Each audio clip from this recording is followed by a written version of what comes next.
All right, welcome back, you guys. I have a very special guest today. Her name is Jess Goddard.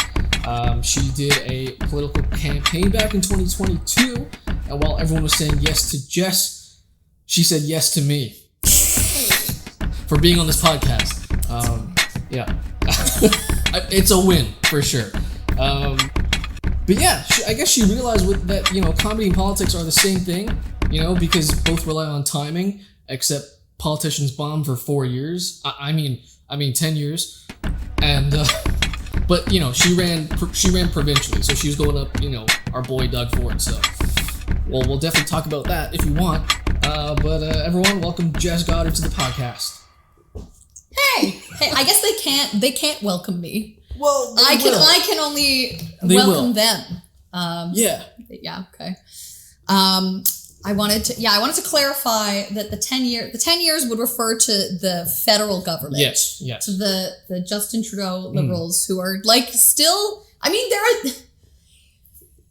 they're effectively still the government. Pretty much, yeah. I get into arguments and debates with people all the time about how it's technically a different government because Trudeau's gone, but now it's Mark. Oh, anyway, don't get me started, or maybe do later. I don't know. We could. But you were going to ask me how I got here. How did you know? I'm joking. Yeah. I did want to ask you. So, how did you get here? Not where we're at specifically. Of course you got here from riding the Rocket, not the Challenger. That's right. Well, yeah. one and the same here in Toronto. Okay. As I like to say.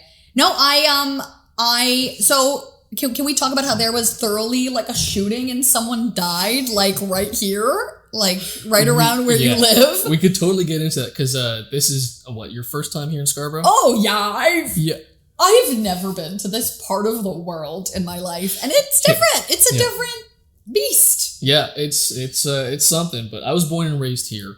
Well, not in this area, but Scarborough in general. But yeah, Scarborough, it's fucked. Oh, okay. Yeah, all right. It's fucked. Okay. So yeah. It's got good parts and it's got bad parts. What are the good parts? I'm listening. My ears are open. The good parts is you are exposed to a lot of different multiculturalism. That's one thing. Physically, where would I go to where there would be the nice part? Well, technically here, apart from today, all right. Apart from today, there are the nice suburbs that we have here as well too. Yeah, but it's okay. It's a 5 out of 10. Okay, well, that's generous. That's a 5 out of 10. Yeah. He sent me a message mere hours ago, being "Ooh, by the way, your commute might be a little strained because someone was just shot and murdered right here." And I was okay, cool. This is off to a great start. Perfect day. I am wearing a bulletproof vest. I don't know if that comes across on camera. It's not very comfortable, but we have to do what we have to do. Yes, that's just your excuse for saying the camera has 5 pounds. That's 10 pounds. 10. 10 pounds of Teflon. 10. Yeah. Is it Teflon? What's Teflon? It's the bulletproof material. Is it? I think that's a cooking thing. I was gonna say I think that's the thing in the pans. Yeah. It gives you cancer. Yes. I don't know. You know what? My fiance would know what bulletproof vests are made of, Yeah. but I don't. Oh, he'll be mad at me. Anyway, for not knowing. Maybe it is Teflon. I think so. I heard 50 Cent say something about wearing Teflon, and I'm like, oh, interesting. Oh, that's interesting. Maybe. Anyway, I don't know. Okay. But. So, the bus ride that I had to take from Kennedy Station was abysmal. I don't know what the hell's going on in Olivia Chow's Toronto, okay? But oh my God. We're already getting into Olivia Chow. We're not even 5 minutes in. This is brilliant. No, but so it's one of these big, long, extendo buses. Yes. And I just sat in a regular seat. I wasn't sitting in a seat of particular vulnerability or anything. Mm-hmm. And just, I don't know whether it was the bus or the road or potholes or what was going on. It was unbelievable. Welcome to Scarborough. It physically hurt me. I felt I was doing this. I felt like I was on like one of those rickety rides at like the X on Now. Go, it's really fun. I mean, why would you spend all that money to go to Wonderland? You can just come to Scarborough. That's it. Well, I mean, again, I might die. I could die in either. Hey, you know what? Scarborough, as of today, has a higher death rate than anything else. I know. Yeah. But it doesn't have to happen at all. Of course. It's preventable violence. It's preventable bloodshed for no reason whatsoever. And you know, it's gonna keep I'm already on my soapbox. I'm sorry. It's gonna keep going on until you lock up the criminals. It's gonna keep going on and on and on, and more children are gonna get killed in cold blood because we don't want to throw people in jail who've determined to break the law. Like it's crazy. Anyway. I understand. I really understand your passion about that too, and I really admire that as well. Do you? I do. Like this is. Then you should have voted for me in 2022 in downtown Toronto where you don't live. I don't know. Don't you have to vote for the people in your? Yes. So you could commit voter fraud, which I encourage when it's in my favor. Honestly, your one vote would not have helped. No, but definitely. That's what we should be telling more people. Yeah. Your vote doesn't matter, so don't bother. Yeah. That's what you got people more engaged in our democracy. That's what I tell people, because I don't vote anymore. You don't vote anymore? No. Okay, interesting. Tell me about that. I think the last time I did vote was definitely like 10 years ago when I was like 21 for the Liberals. And the only reason why I did that was because... I know. But the only reason I did that was because... He was talking about how like weed is going to be legal. Oh yeah. And I was such a huge pothead back then. Okay. So I was like, dude, fuck yeah.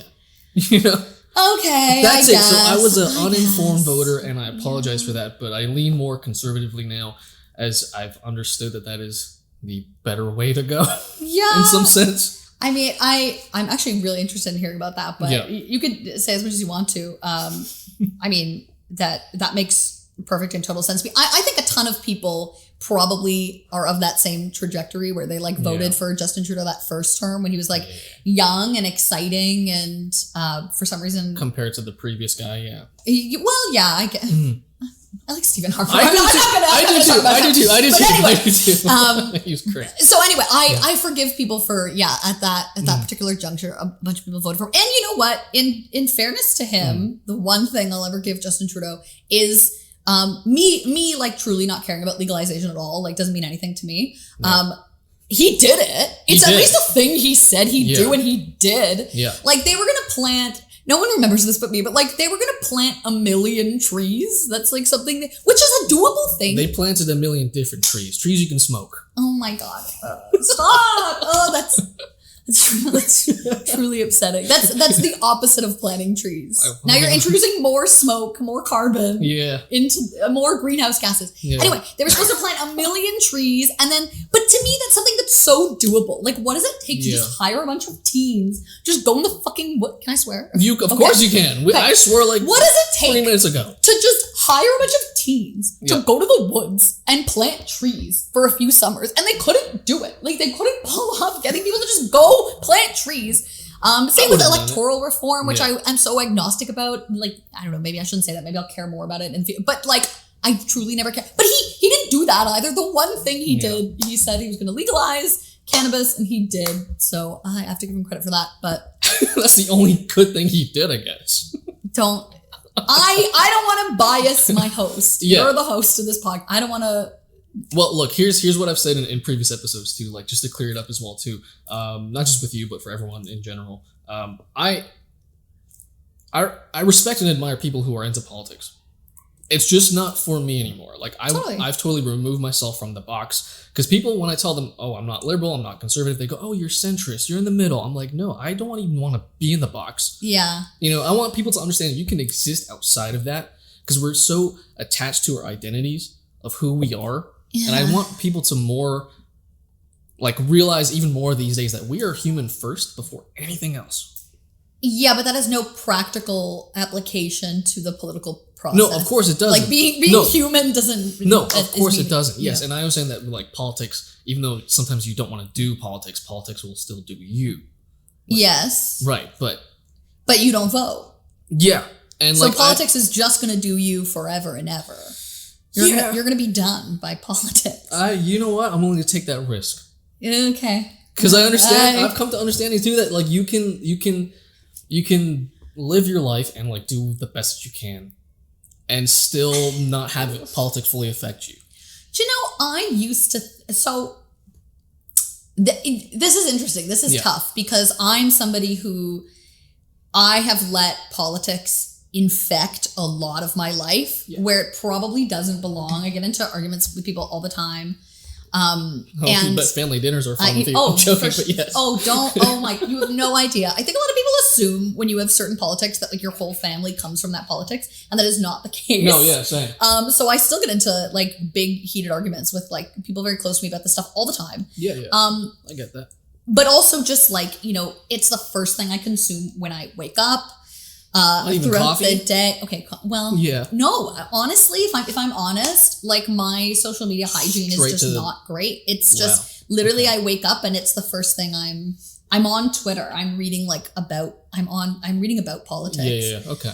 Because that's just my algorithm. Like it's not really my choice. No cat videos, none of that. No, it's just all it's all politics. And I shouldn't. I'm sure brain experts are like, that's the worst thing you can do is open your eyes and then immediately like consume much of content that's designed to make you upset. Yeah. So anyway, so it's complicated because like there's that for sure. Where it's not necessarily healthy, the extent to which I'm just like always watching the news and I am very up to date on current events all the time.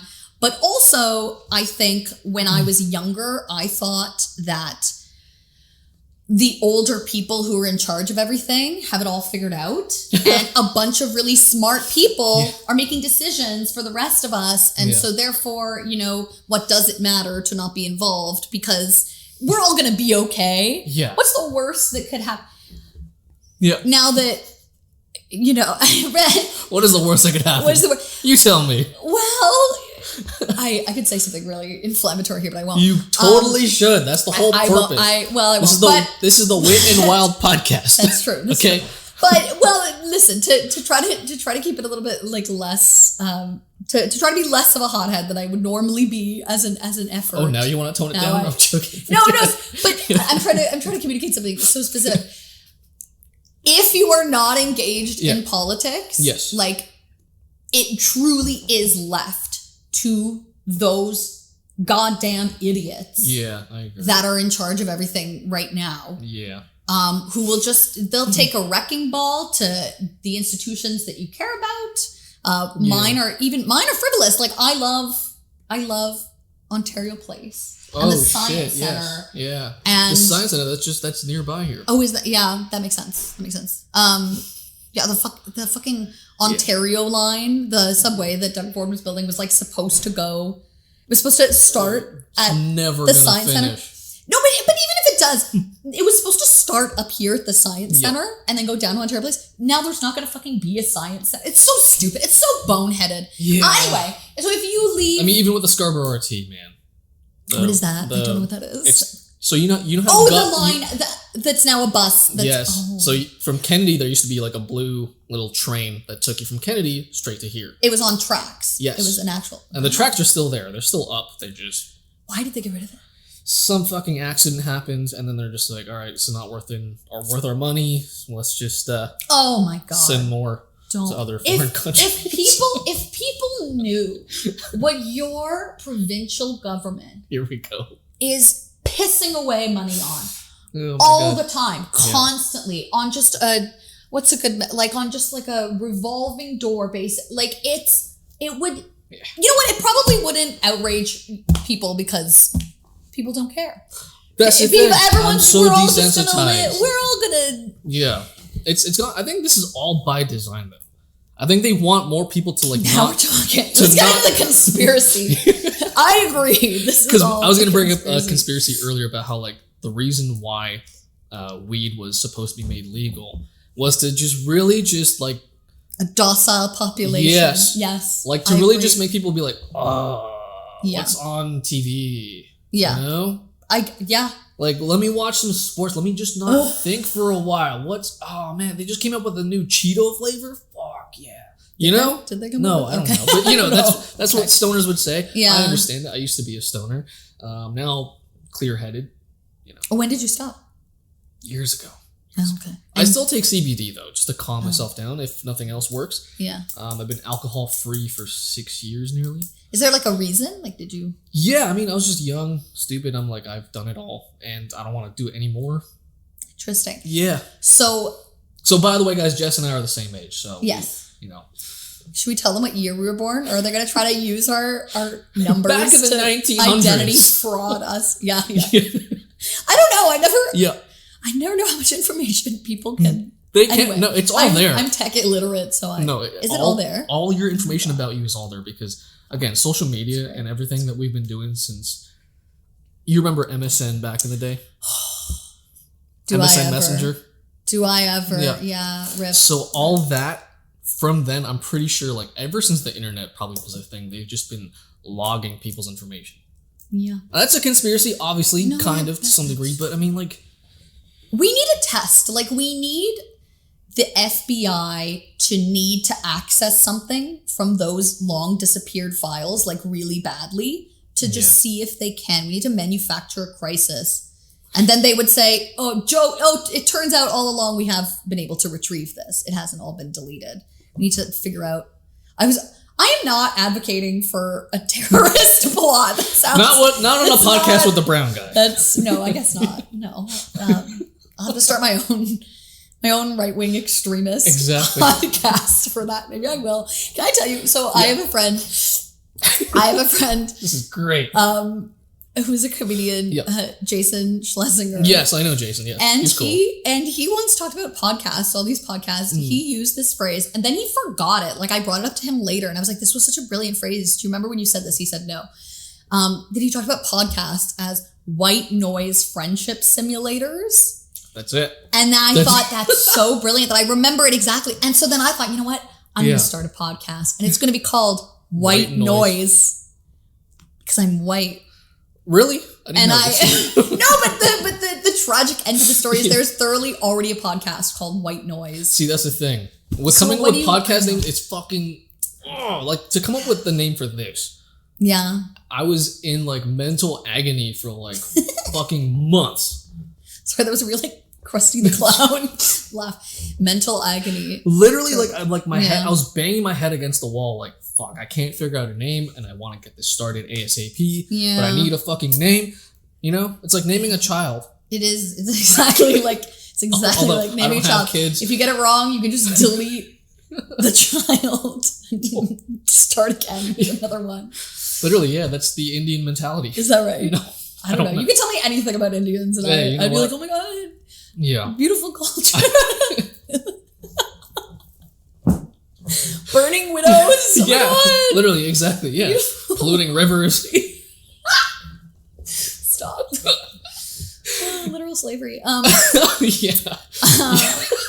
think I know enough. You've seen it. I've been exposed to enough. Have you seen my bit where I go, why my family, they've been telling me to go visit India, and number one, I'm like, why would I go do that? Like, that is a trap for an arranged marriage. Yeah. Yep. And that makes sense. That makes sense. And then number two is, why would I go visit India when India's come to visit me? Yeah.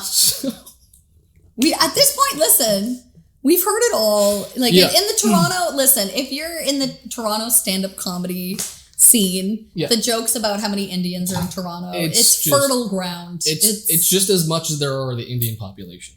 It's in the billions. It's in the billions. More than the nation of Canada itself. Shoot, what was I going to say? I was going to say something. This is what happens. I meander, and then I'm like, oh. No, it's fine. This is perfect. We're talking about alcohol. Yes, okay. Alcohol. So. Hi there. Welcome to this episode's break. Yes, I included breaks in here. Usually for normal podcasts, you would hear an ad break. This is a brand new podcast, as you can see, and I haven't got to that point of having affiliate marketing work in my favor. So instead of an advertisement, this is just me reminding you to take a break. Get up, stretch, drink some water, go relieve yourself, do what you gotta do, get up, do something else. Okay, take a break. If you're driving, don't pull over. Make sure you got your indicators on. If it's raining, turn on your wiper blades. And just readjust your mirrors if you have to. Enjoy the ride. Enjoy your journey. Maybe even reset your GPS if you have to. But try not to look at your phone while you're driving, if you are. And if you're sitting at home watching this, again, get up, stretch, get some water, go grab a snack, maybe even. And, pet your dog. Kick your cat. I don't know. Go hug a tree if you are outside, maybe listening to this. If you're listening to this and you're outside as well, and you're out in public, maybe in the city, say hi to a stranger, maybe, compliment them. And this podcast will resume in a little bit, but just take a little break, even if you gotta pause here and then come back to this episode at a later time. Please do so. But breaks are important. So if you've made it this far, thank you so much. And there is more to come for this podcast.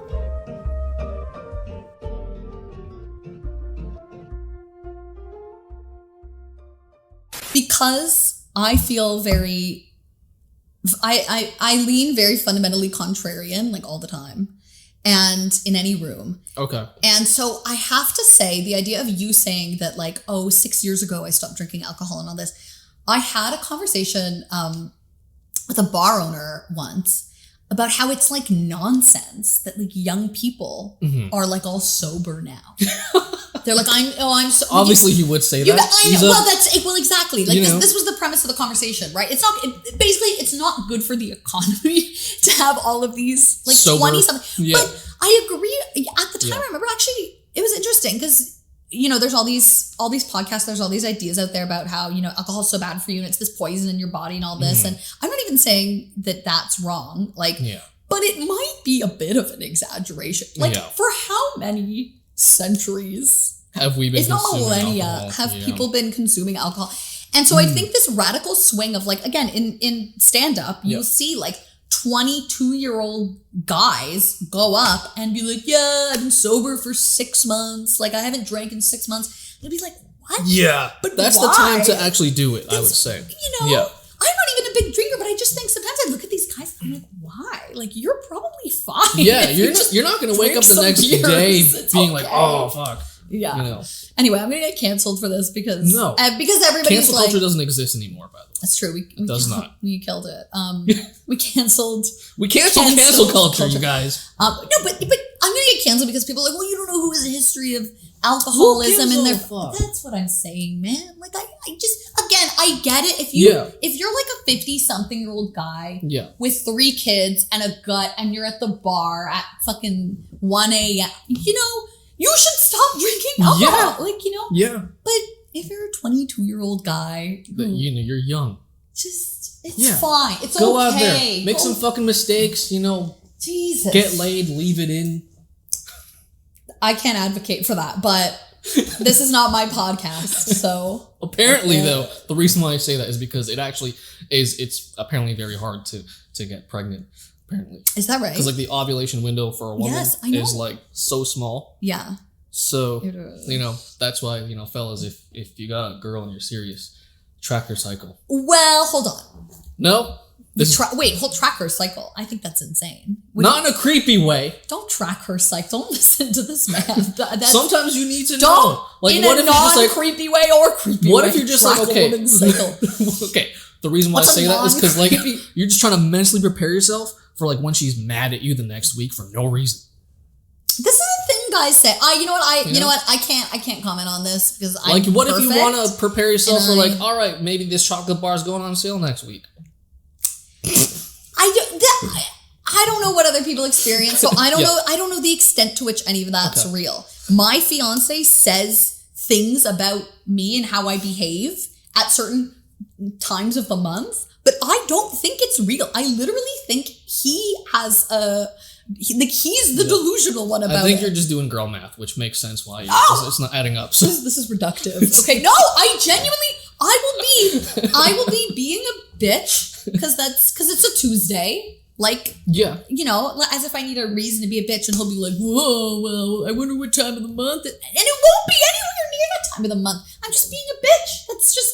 That's how I feel on that Tuesday. I'm going to talk to your fiance after this. I'm going to be like, you know what? You guys are all delusional. There's an app to track. Oh my God. Not her whereabouts, her cycle.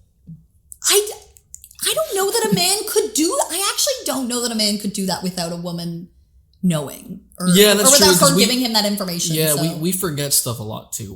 We'll forget your birthday sometimes. I'm telling you, no one will forget my birthday. That would never happen to me. What? We're both born the same year. Yeah. I have an unforgettable birthday, so. Okay. 9/11. No, it's not. It's January 1st. It's January 1st, so nobody ever forgets. Well, there's still fireworks.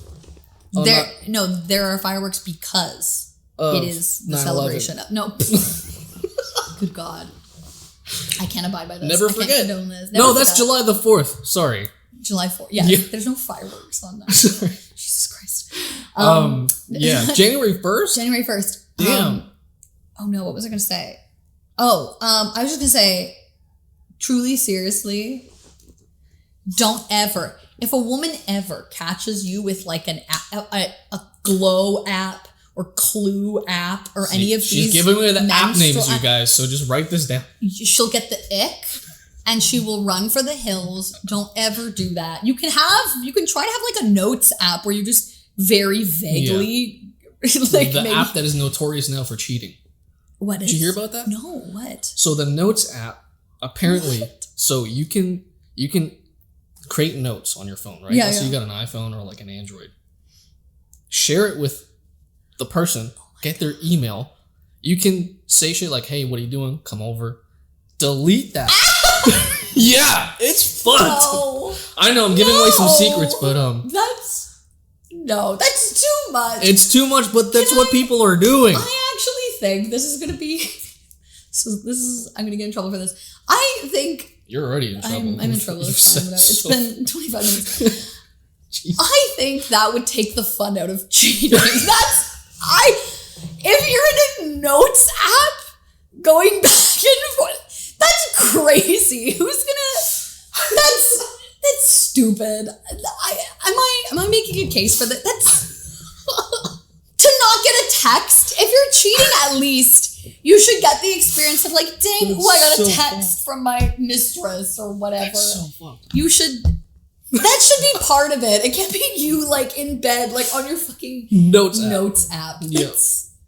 I've also heard of, this one's new for me and I don't fully understand it, but this is all new for me. I don't cheat. But yeah, really? Do you know? Are you sure? You really like the fun of it. But this is what they say when women love a thrill. But I'm sorry, that is genuinely what I'm saying, though. Is it? That is genuinely what I'm saying. If you're gonna cheat, at least, you know, have to hide the messages and have the whole thing about you showing your partner something on their phone and then the other person texts you and you have to swipe it away. Like, at least have that, you know? Don't be in the...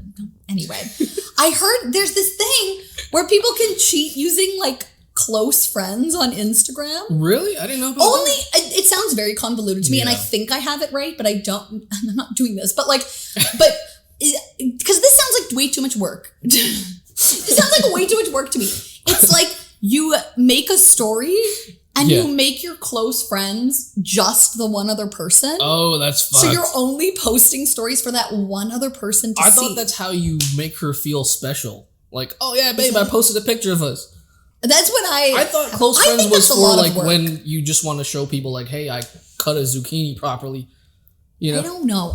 I'm not a native like Instagram user. No, neither am I. Only the last few years have I started like using it. So the first time I was like ever someone's close friend, I was weirded out because it's got like the green ring around their story. And I was like, yeah. Get that green away from me. I was worried it was like a thing where it was gonna open, like it was like a Snapchat where it was gonna like open my camera or something. I don't know. I didn't know what it was. So I'm a girl math. Honey, Not everything is girl math. That can't be your catch-all for everything. It works. It doesn't work. It's not working. I don't know what you're talking about. Oh man, yeah. I don't like the social media thing. It's gone to a point where it is out of control in the sense, and it's too much for us. Where we feel the need to be connected with that, but then when it comes to actual interactions with people, and I'm sure you've seen this when you were coming here on the bus, and I see this too, where people literally everyone on the bus is just like hunched over, looking like a banana shape. Yeah, just looking at their phones, and I'm like, what? Yeah, but what do you want them to do? You want them to look out the window. If someone look at Scarborough? Yes. Look at Scarborough? Yes. Prepare yourself for the bumpy ride. Be like, oh, there's a pothole coming up. All right, just brace. I don't like that advice. I don't think that's right. I don't want to look at. You don't want to look out the window at Kennedy. No, I don't want to look at anybody. What if I look at someone the wrong way and they shoot me in the neck, or my bulletproof vest isn't covering?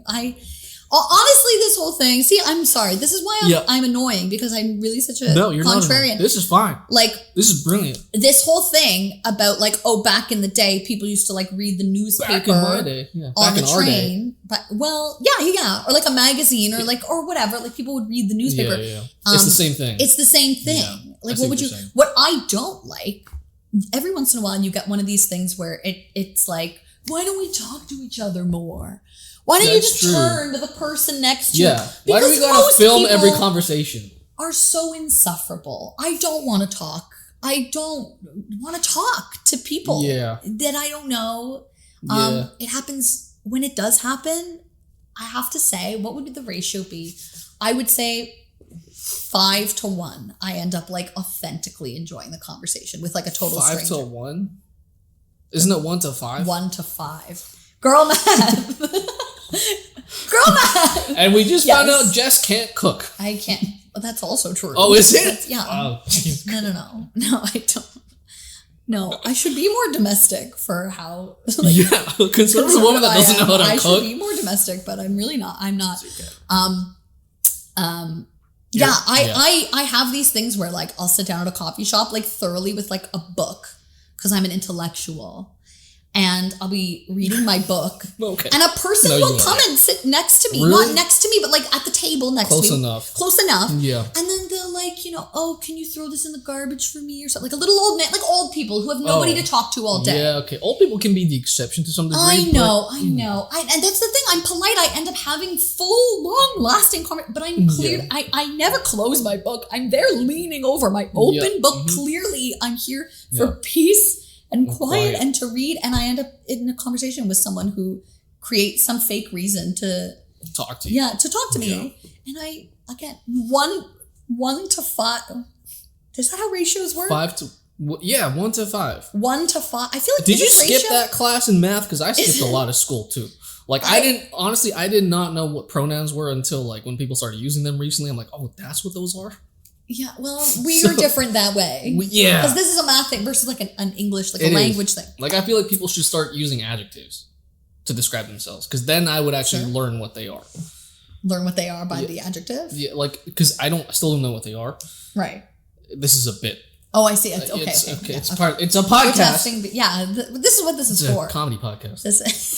I like when people have to say, this is a comedy podcast. Yeah. You're witnessing our mousetrap minds at work. Is it 1 to 5 or 5 to 1? This is just a result of the 94 babies that were born and then they were raised in the public school system. Yeah, I guess. You went to public school? Yeah, I don't know what that means here, because I technically went to a Catholic elementary school, but it's a public school. Did you wear a uniform? No. I went to a public high school.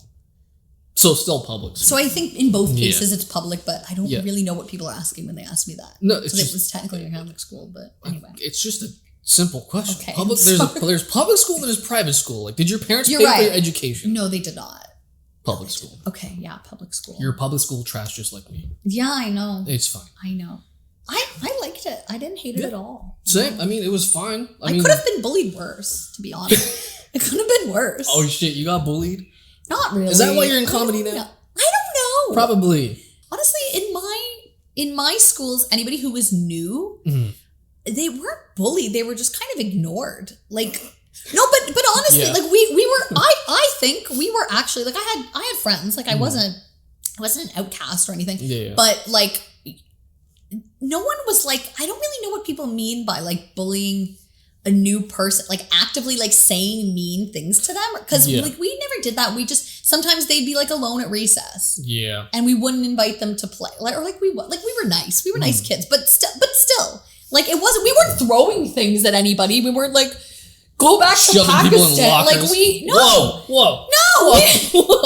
just weren't friends with them. First of all, that is acceptable to say. I'm thinking of a person that's specific from like grade 6, but you know, like we would never actually bully them. We just weren't friends with them. We didn't know them. They didn't speak our language. Like, yeah, it happens. Yeah, immigrant kids, stay away from them. They're weird. I know. I don't even want to say that. It's fine. I've seen some people that I used to go to school with, and you know when like you see people that you've gone to school with, and you go, oh, what the fuck happened to you? Like they're all fat, they're all ugly. Like wrinkly. You said it. Wrinkly. Yeah. Maybe that's what people think when they see me. I don't know. You know? Yeah. I don't think so. Because you look young for your age. Oh, thank you. That's nice. Like, that's nice of you to say. People are probably thinking like 94, both of us? No. Yeah, exactly. I don't think so. No, I'm honestly, I'm meaningfully thinking about what you said. When I run into people from like school, like not high school, but like grade 8 and younger. Yeah. When I see them out in the wild, like, I don't know why. They really are just extension. In my experience, like they really are just extensions of exactly who they were. That's so fortunate of you. I wish I had that. Oh, really? No. Every time I see people that I used to go to school, I'm like, what happened to you? In a bad way? Yeah. Like I mean it in a neutral way. Like I can think of, I'm truly thinking of certain individuals right now, and it's like, no, you were not in a mean way. Oh, we were friends, but you were never that smart. And now you're doing a job that people who aren't that smart do. Like it's not, I'm not often like surprised by people. No, and the way they look too, right? Like, oh, you were always a little heavier set. You're still a little heavier set. You know, when we were in grade 7. You haven't learned how to put the fork down. You said it, not me. When we were in grade 7, you dyed your brown hair like white blonde, and now your hair is falling out. Like, they all aged well. No, not even aged well. They just all are basically 30 or 31-year-old version of like who they were. There's no one. I've never had that TV show moment of someone like coming up to me at like the grocery store and being like, "Hey, do you remember?" Yeah, and looking totally different, and me having no idea who they are. Like never. Yeah, no, I don't. I don't really get that entirely. I'll see people, but they won't recognize me somehow. Well, I think it's because I was a fat kid, I think. Oh, you were. Why? This is so common in comedy. Everybody talks about this. Really? Yeah. I think that's why. You don't seem like a former fat kid. Because I keep in shape now. How fat? Oh, wow. I'm asking, but I don't know. I don't really know what that would look like. I had like really puffy cheeks and like double chin and just like double chin as like a kid? Yeah. What? Yeah, it was bad. Yeah, I know. Some would call that child abuse. Some would say your parents should go to jail. I think it was because my parents. My parents. You're nice people. I don't want your parents to be mad at me. You know what's funny? Today's actually my mom's birthday. Happy birthday! Oh, that's so exciting. Oh, and you're doing. Why aren't you with your mom? Because she lives in Zimbabwe. Why aren't you in Zimbabwe? Why aren't you in? Because it's like a third world country, and I'm not. Didn't used to be, you know that? Yeah, I know. It was fucking powerful. Used to be? Yeah, that's why my mom's a trillionaire. I'm joking. I love that joke. It's a great joke. Yeah. I have like I think I have $10 trillion. I have like a bill like I got as like a bit as like a Christmas gift from someone. Yeah, I have. They have expiry dates on them though. Do they? Yeah. So if that's smart though, because like if Zimbabwe goes back into power, I'll have $10 trillion. Exactly. I'm trying to remember the amount. It might have been $10 trillion. Yeah. It was crazy. It's literally a bill, and it says, the amount. It's just 000. Like it's so many zeros. It's so funny. Yeah. Anyway. Yeah. But my parents, they were good. They just at one point they were working like 3 jobs sometimes, and then they would have no time to cook. So they would take my brother and I out to like these like fast food joints. Yeah. And they'd be like, because it was for them too. They were just like, oh. So, yeah. I don't even have kids and I get that. Yeah. I totally get that. Yeah. When you're just, especially when you're just so hungry and tired, where you're like, I don't even feel like eating all these chicken nuggets. Why do kitchens exist? Yeah. I just need to put something in me and then go to bed. Yes, literally. Yeah. And then when you have like kids, it's like you're still giving them like adult food where they have like a shit ton of calories. And then they put on weight. Yeah. So even my brother was a little chubby too, but for me, like, because I was just a monster. You were a monster? Dude, I was like, I want like 50 chicken nuggets. 50 chicken nuggets is great. Yeah, but you know, for like a little kid, that's a little. Am I insane, or were chicken nuggets not better when we were young? They were. I think they've changed. Everything was better when we were younger. But are we just saying that because? Have you had Dunkaroos recently? Contrary to my brand, I have actually not had Dunkaroos recently. I seem like someone who would have. You should. In my bag right now, Dunkaroos. Which were your favorite Dunkaroos? The vanilla ones with like the sprinkles. Me too. Yeah. Those were the best. And then next favorite was the chocolate with like the little chocolate kind of cookies. Yeah. And then my last favorite was the chocolate cookies with the white frosting. Yeah, that was so mid. I didn't need that. Yeah. Yeah. But what was your favorite shape? I had a very distinct favorite shape. I just like the round ones. Me too! I love when I would open one of those up and it had like a disproportionate amount of like the big, they had a D ones. On them. Yeah.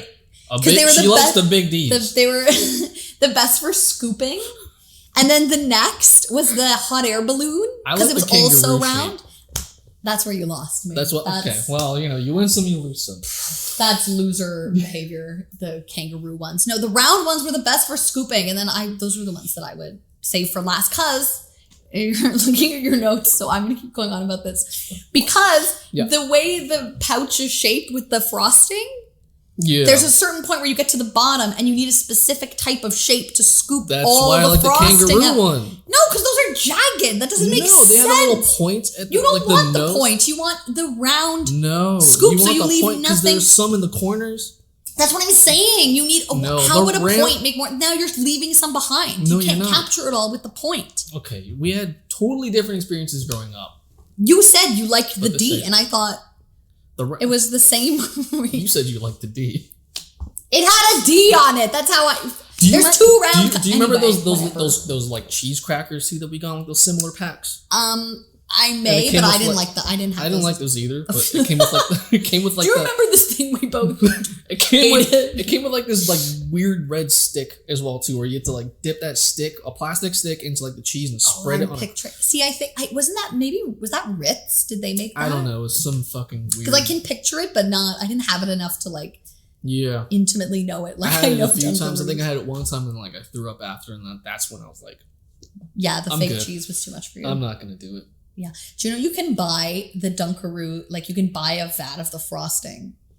Like the sprinkle, the rainbow. Oh my god. But it's expensive.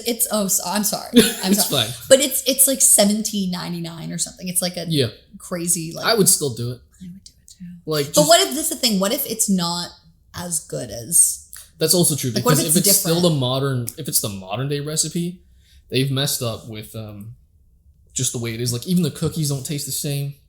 Do they not? See, you should have brought in future. You should provide a little snack break.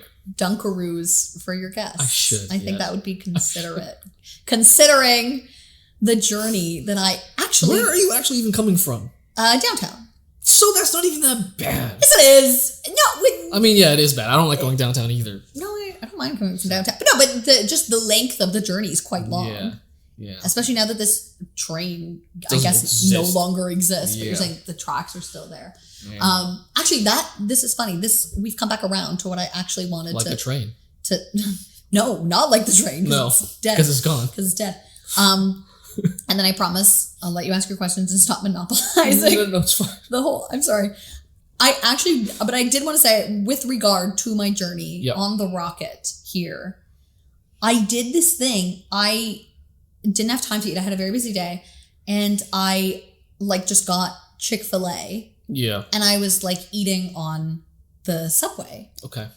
And it reminded me, there's a mayoral candidate in New York City this guy like Zohan. Yeah. Obviously, I would know him. I'm joking, whatever. But... Tell me that you know the name. You know that. No. He's also technically an African Indian, just like my parents. Oh, yes. That's true. That's why I brought it up. That's why I brought it up, because I'm, Yeah, she's just... drawing connections all over. It's the girl math. Anyway, he posted this, like, photo or something of him, like, eating on the subway. Like, eating, like, full... Like, with his hands? Is that what people were going on I know, about? he was eating something else with his hands, I think, somewhere else. But he might have also been eating with his hands on the subway. And it had created this whole big, like, conversation about, like, should we ban eating on the subway? Apparently, people hate when you eat on the subway. And I remember, this was, like, weeks ago, and I remember being like, yeah, I'd never fucking eat on the subway. What kind of fucking animal eats on the subway? What kind of like barbarian? And then everything changes when Chick-fil-A comes into the equation. And then I was hungry and I had a long day and I was like, I'm already like running late for this podcast. And now I'm eating with my hands. It was the nuggets. I'm eating with my hands on the subway. Eating with your hands is fine because there's like, obviously people say like, yeah, if you eat with your hands, like you're from a third world country, but then how do you explain pizza? Okay. And like nuggets and like all these other, like I understand like our like Indian food, it's very liquidy and like you can't compare that to like a pizza. That's what I'm saying. But then there's also dry things from that world. I'm not sticking up for that cuisine either. I don't like Indian food at all. I didn't think you would. I didn't make that assumption. I can't even eat spicy food. How fucked is that? Me neither. I actually don't eat Indian food at all. Good. I mean, there's some good ones for sure you can try eventually, which are palatable. I don't like ethnic food. That's fine. Of any, I don't like Greek food. Like, I just don't like other food. You just like mashed potatoes with raisins. Ew, I don't eat raisins. Are you out of your mind? No, I like burgers and hot dogs and macaroni and cheese. Like, I like very plain food. Same. So I've never eaten Indian food either. But that is right. That is the distinction. Is we're talking about dry food. Like, this is part of the thing with the hamburger. Yeah, it's all contained. It's all contained. You can eat a whole dry burger Indian and food have too. Nothing on your hands. There's dry Indian food too. That's fine. There's dry other ethnic foods, but again, they're not mostly dry in the sense that like hand foods with Western cuisine is. You know I think eating rice with your hands is problematic. Yeah, I think that's I get incorrect. That too. Yeah, I can see that. There's a billion people that will disagree with that for sure, which is fine. Look, in the privacy of your own home, people are freaks. Yeah. You know, eat whatever you want, do whatever you want, you know, but on the subway. Oh, yeah. No, don't eat rice with your hands on the subway. I don't need it flying. There's all these little pieces. I can't believe I have to even couch this. I have to even be like, but you know, whatever culturally, you know. No, don't eat rice with your hands. You savages. That's ridiculous. My God. There is one thing I do want to talk about, though, is yes. We grew up with this thing called the Rainforest Cafe. Yeah. So what was that? Because I've never been to one. You just said we grew up with it. We grew up with it because I grew up seeing it around. Yeah. And like I was always like, I want to go there, but my parents were like, no. Why? Because they wanted to go eat Indian food. Okay. We should go home and eat rice with our hands. Eat rice with No. Hey, again, very culturally sensitive person. If you said that's what you did, I would say that's beautiful. That's that's culturally beautiful. Rainforest Cafe. Listen. You've gone there a bunch, I'm assuming. I've gone there a bunch. Yeah. They used to have one at Yorkdale. Yeah, I remember that. Which has now been, which you used to be able to see from the highway. And it was always so exciting because like when you're a kid, I don't know about anybody else, malls were never exciting to me. My mom used to always drag me and my siblings around to the mall and it was so boring and it was horrible and we'd have to try to like make fun and entertain ourselves in the mall, like running around and hiding under like clothes racks and like it was so boring. Yep. But the Rainforest Cafe was so fun. It was such a respite, you know. I just enjoyed it from the outside. I was a window shopper. At the Rainforest Cafe. At the Rainforest Cafe. I was like, wow, that looks great. It's literally like, anyway, so I think there might still even be one at Niagara Falls. But I haven't been to it. But I think there might still be like at the bottom of Clifton Hill. And you know, you're asking about it. It's magical. I've been to that one, but not in a while in Niagara Falls. But it's literally. Was it like recently you've gone? No, the most recent one I went to was at Disney Springs in Orlando, Florida. They have a huge one. Florida's Florida's great. I love Florida. I went there for the first time in January this year. Oh, really? Because I had to get away from... I just wanted to do something different for my birthday. Oh, yeah. So I was like, end of January, I'll fucking go. Where'd you go? Orlando. Oh, Orlando. Okay. Yeah. Did you go to Disney? No, I didn't do any of that. I went... What do you mean you went to Orlando and you didn't go to Disney? I'm not a Disney kid. Okay. No. I like the movies. I was going to be like, Aladdin? I was going to be like, represent Pocahontas? Like, it's the wrong end. You know. I don't know. No, I mean, my favorite one is The Lion King. Well, yeah, because my parents are from Africa. Yeah. That's again why. The Lion King is very good. It's objectively probably. Yeah, yours is Snow White. I get it. Oh, because I like Apple. Oh, I don't know. Do you? What is your favorite Disney movie? I mean, the camera's about to shut off soon. Oh, is it? Yeah. Oh no. This is a good place to. Yeah. This is a great place to trail off. Yeah. So I didn't go to Disney at all. I just went to do like a bunch of like naturey shit and like different trails, different trails in Orlando. Yeah. Okay, so there's a lot to do. A lot of cool scenic places you can go. So I even went to Cocoa Beach as well. Okay. Yeah, that's like the beach. That's there. Love being at the beach. Did you see any alligators? I think I saw like one or two in like a pond or somewhere. Yeah, they're everywhere. Yeah. So I used to work at Disney World. I did the summer program, right after I graduated university. Right. And everyone else was like doing a master's or like going to law school. Yeah. I was like, I think I'm gonna fuck off and go be a princess.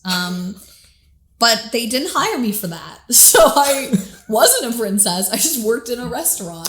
So I lived there for like a whole summer, which is the worst time to be in Florida ever. Oh but so anyway, so I know Orlando specifically really well. Have you ever seen the Florida Project?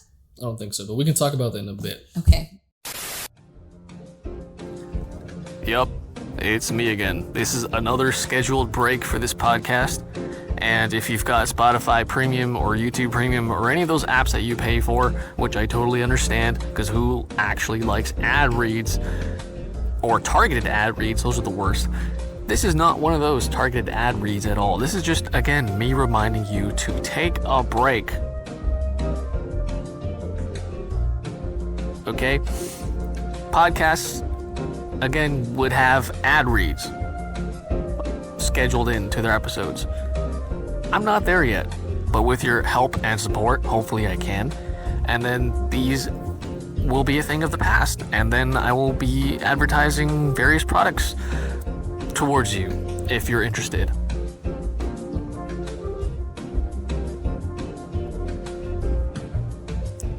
So please take another break or exit out and come back to this podcast at a later time whenever you can.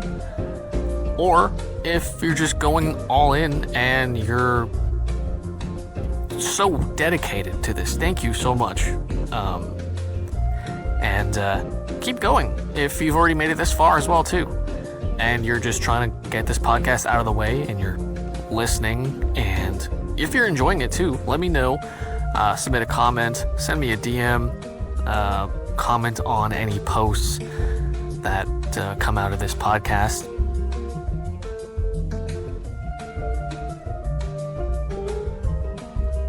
Or any clips.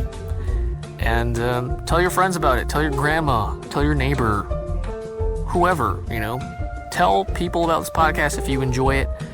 And once again, thank you so much. This is the Wit and Wild podcast.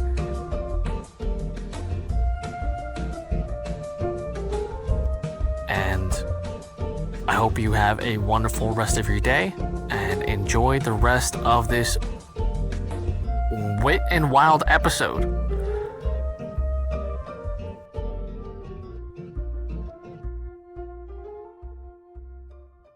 So then, we are back from our little break that we took. Hope you guys enjoyed that stupid ad read. But previously, just a few moments ago, Jess and I, we were talking about Disney. Again, I didn't go to a lot of Disney things in Florida. I'm like not I don't like Disney that much. I like Pixar. They have a whole like Pixar world now that they've It's just not for me. And then you know what? I guess you're biased for that because you work there. Yeah, well, so you're like, you gotta go to my old job. That's ask people about me. They won't know who I. It's been a long time now. Yeah. No, it's not even that. You know what? This is the problem. I'll tell you the problem. Are you ready to hear what the problem is? Let's hear what the problem is. The problem is if you didn't. This is going to sound horrible. If you didn't grow up going to Disney World, it's kind of hard to like go as an adult and get the same experience. And I don't mean like grow up going. Like listen, like I knew families when I was growing up that like every year in March break they would go to Disney World. Like they were like religious about it. Yeah. And then I knew other families that like, you know, went maybe like once or like a couple times in their childhood, whatever. And my family was like somewhere in between. Like because I have a lot of younger siblings, there were always like new younger siblings that like hadn't done Disney yet. So I was always going like back to Disney. Are you like the eldest? I'm the oldest, yeah. Oh my god, that explains so much. What does that mean? It just, you know, just who you are. Your demeanor. Who you are. I get only child a lot, but it could not be further from the truth. Yeah, I have a lot of siblings. Anyway, there was always like new babies, so we were always going to like Disney over and over again. And so anyway, so it's just I don't fault somebody who didn't go when they were a kid for being like, I'm not into it. Because once you're an adult who's been as a kid, then there's a nostalgia, there's a sentimentality about it, right? I just never was allowed to go. I mean, we traveled a lot when I was a kid. We just went a lot to England to visit my dad's side of the family because that's where my cousins were. Yeah, I didn't grow up with any cousins here at all. Yeah. It was just me and my brother, and then all my cousins on my dad's side, they're all in England.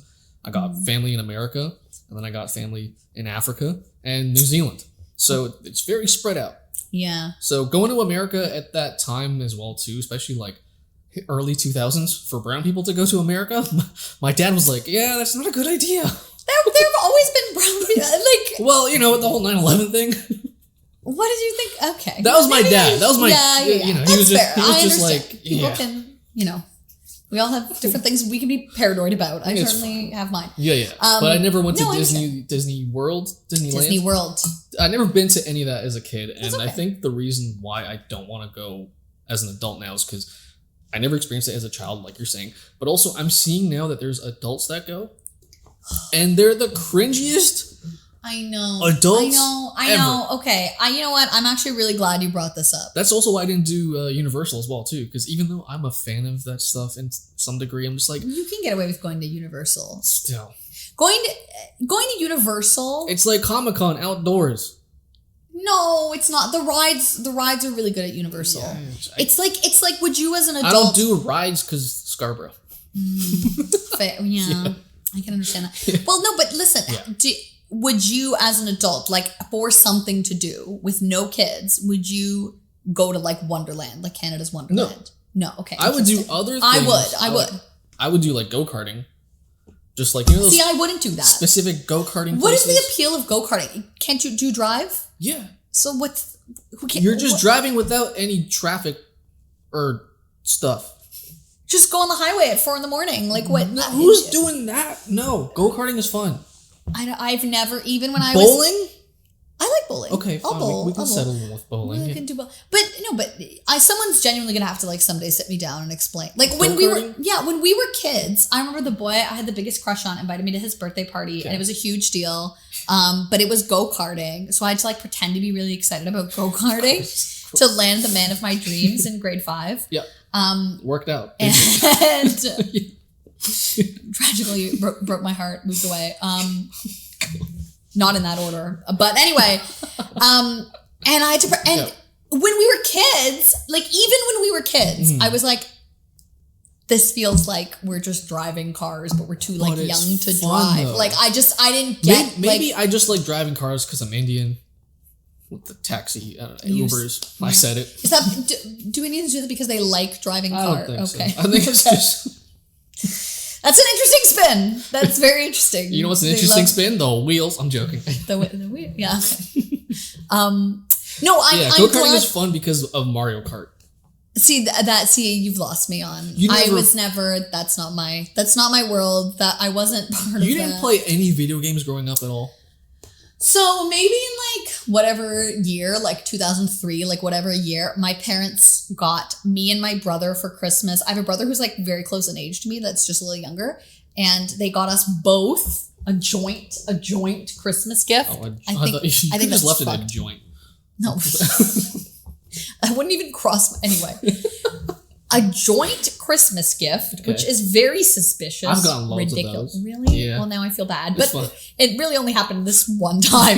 We got a GameCube. Oh, so you're Muslim. I'm joking. That's me. You heard it here first. You heard it here first, folks. How would I look in a... What do you think? I think here's my hot take. Are you ready? Are you ready to cancel me to clip this, Robert? Here's my hot take. Me in a hijab, it would make sense because I already have like long hair. Yeah. And I feel like wearing, do you know what I mean? Like it's kind of an extension of that. Yeah. Just, do you know what I mean? Bangs. Like grow a beard. It's like already. Yeah. Okay. I don't know what this is anymore, but you know what I'm saying? Yeah, I do. Because they hang down. Anyway. And you thought I loved Aladdin. And who doesn't? Listen, I love Aladdin. What's wrong with Aladdin? Aladdin's one of the best ones. What, A Whole New World? Are you kidding? Are you kidding? No. Exactly, okay. Right? Why Fuck the Scarborough RT. Give us our flying carpets. Why are we talking about hijabs? GameCube. Yeah, you're right. Sorry. You know what? I don't have ADHD, like that I know of. I just bring it out of people. Maybe you do. Maybe it's good conversation. Maybe. That's what happens. There's so many, this is such a thing. Women right now love talking about how they have ADHD. How they're like autism. And autism. So I'm autistic. Like no, you're 35. Like it's too late to be autistic. Yeah. Or have ADHD. Like that's just who you are. Like anyway. I'm gonna get canceled. I have to stop. Whatever. Anyway. So we got a GameCube. Like Christmas 2003, whatever. Yeah. And my brother played it all the time. And so that's why it's... Well, no, I could have played it if I wanted to. Share it with you? No, it had 2 controllers, but I just didn't care to. Oh, which is why it was a lame video games. Yes. gift. Well, this is our joint gift. Something that he's gonna... I didn't ask for a GameCube. This is something that I think was a him ask, and I got railroaded. What? A him ask or a Hamas? A him ask. It's just very cool. It all goes back to ground zero with some people. Hey, you know what? Never forget. Never forget. For real, never forget. We're not that far. We're not that far from the anniversary, right? Of 9/11. It's true. That's true. Yeah. August? It's almost end of almost end of August. Oh God, it is almost. It feels very like fall, eh? It does. Like the last. I'm days. actually glad. Yeah. Because I love fall. I don't like this summer heat we have here. Me too. It's just too humid. I agree. Yeah. And again, so this is why working in Florida in the summer. Ooh, that was brutal. Horrible, brutal nightmare. Thankfully, I worked inside, which was like my only criteria. I was kind of like, I'll work wherever you guys want me, but I want to be inside. Yeah. Anyway, I always talk about this as if, okay, I'm so sorry. I have to back up and say something. It's fine. I'm sorry to meander so much. There's perfect. There's a trend in like celebrity memoirs where they love to talk about like where they were on 9/11, like as if it has anything to do with them. And like Jess and I are future celebrities. They'll have just well, yeah. Then we were the same age. It's true. Yeah. Where were you on 9/11? You were in school. I was on the plane. I'm joking. You do this yourself. I had nothing to do with this. I was actually absent from school. Very suspicious. Very suspicious. Yeah. Very Al Qaeda. Like, very interesting. Tell me more about how you were suspiciously absent. On the day that it all happened. So I was actually sick for like a few weeks. Sick. I was planning. Very interesting. I was giving instructions. Okay. No. If I was, I'd be a Zionist. I don't know what that means. You know what a Zionist is? I know what a Zionist is, but I don't know what your remark means. So apparently people are saying that the Zionists were actually responsible for 9/11. Because apparently after that happened, there was a bunch of dancing Jews high-fiving each other, apparently. That doesn't make any sense, but anyway. It doesn't make any sense either. It was a stretch. Anyway, I was absent from school. You were absent from school. Yes. That's actually a unique experience because... I saw it all unfold either way. Yeah, that's my crazy. Mom, she was like, what the fuck? Yeah. And then I went to school the next day, actually, and we had this thing in grade 2 called the morning news.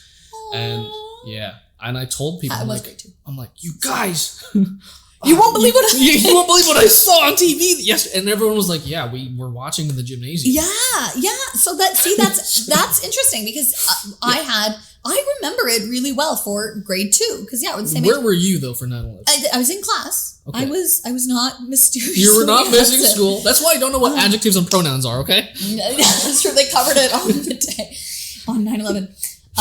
When you think about it, that's like truly the beginning of school. Like that must have been. I don't know because who knows when school started. Like who knows when Labor Day was in 2001. But it must have been like very fresh into the school year. It was about like the second week for sure. Something like that. Yeah. Anyway, and so I remember this, and this was very unusual because in 2001, like our teachers had computers, but they weren't like fully in use. I don't know what they did on them. They must have just had email and they must have printed things. They must have typed documents, like typed our tests or whatever, and then printed them. Like I think they were pretty crude. But it was very unusual. My teacher in the middle of that morning was just like, told our class about this big news item that she had sort of, I guess, got an email about or heard about in real time and like told us. And she said that 2 planes had like crashed in the sky, which was what people would have thought. Well, yeah, I know that they were crashing the building. No, but like because of the broken telephone of, you know, like it wasn't like today where there's like instantly all these videos that are live.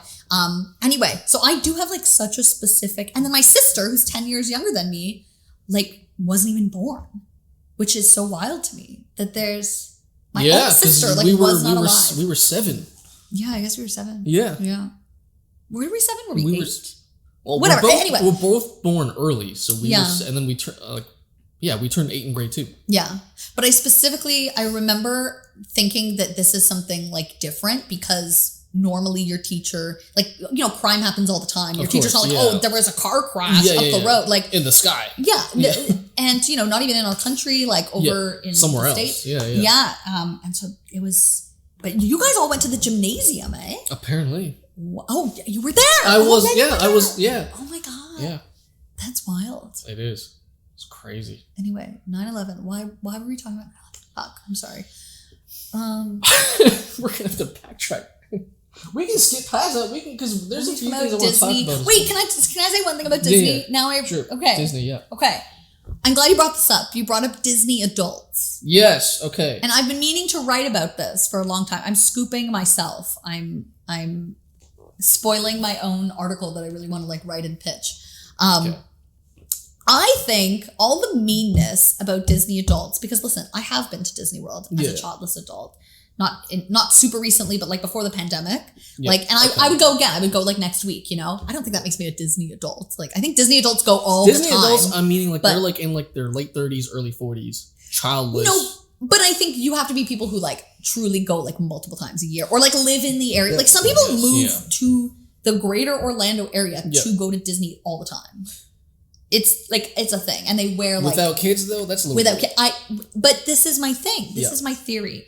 I think people are being very mean to the Disney adults. And really what the Disney adults want are walkable, pleasant, friendly communities. And that's what attracts them so much to Disney. Now, I know you have not been, so you are ill-equipped to have this conversation. You forgot crowded. You forgot hot. You forgot expensive. Like you're talking about these adults, and I don't entirely buy it because, like, these Disney kids, like I don't think they have the money to really spend. They're probably like putting shit on layaway. But this is which Disney kids? No, Disney kids without kids are putting their tickets to go there on layaway. They're like, I don't know what that means. What is on layaway? So basically, you buy the ticket, but then you set up a plan where you pay it off in chunks. Oh, what's that called? I don't. It's like financing. Yes, like, I'm not a finance bro. No. Ask your fiance. No, he's not. If only you knew. Every time someone mentions that they have a fiance now, I just assume that they're a finance bro. Is that right? Yeah. Oh, that's really interesting. Yeah. You know, you've hit on something really interesting there. Why would you say that? That's just how the world is. Are you under the impression that like the only guys who get married you've are heard of like the girls that are just like, I want a guy that's 6 foot. Interesting. 6 inches in finance. It's a meme that went around, so that's why figures. Yeah. That's why my brain is just a little mushy. But how often do you see that that's true? Not very often. Interesting. So, but that I find it interesting that you say that. Sorry, the only one thing I say you found interesting? No, but it's fine. Anyway, Disney. No, I have to defend my position here because this is the thing. When you go to Disney, like, not that you would know, but even Orlando to some extent. Okay, these big tourist cities in the United States, or to some degree Canada, to a lesser degree Canada. We got nothing here other than nature. You said it. The very touristy parts of the United States are very well landscaped. They are. Beautiful flowers. Yep. There's always people working like on the flowers, trimming bushes, mowing lawns. Yep. A lot of thought and consideration. I'm joking. Lawn maintenance people. I don't know beyond. I don't really see them, to be honest with you. Think that I'm Hispanic sometimes? It's the mustache. Have you always had that mustache? No. Okay. But even when I didn't, they were just like, you probably are some kind of Hispanic. But then I have a bit where I go, it's probably because I'm muy guapo. I don't know what that means. You don't know what that means? It's fine. You don't have the audience will. It's fine. Comment below if you know what that means. Comment below if you agree. I'm joking. They probably won't. Please, I need to know. I really don't. So people are working. Anyway. I'm just saying, when you go to some of these American cities, there is a sense of pride. Yes, they're well maintained. Yes. There's a sense of pride in the appearance of the places. Random places, like if you go to like a plaza, even a grocery store. That's exactly right. A grocery store. I've been to a Publix there. That's me too. Beautiful. That's right. I also went to when I lived there. That was my grocery store, a Publix. And, beautiful trees and flowers. Even the parking lots. No cracks. 100%. Nothing. Beautiful. And big, giant waving flags, massive American flags. We clearly want to become the 51st state. I'm joking. Me? No. Well, it'd be pretty cool, I think. Anyway, America's great, though. America's great. We agree on that. This is the America's Great podcast. Their dollar is strong. Elbows down, everybody. Elbows way down. Get on your knees. And so that's what I think. And also the people are friendly, right? Everywhere you go. Way more friendly in America. You go, well, yes, but also, that's a whole different podcast. To an extent.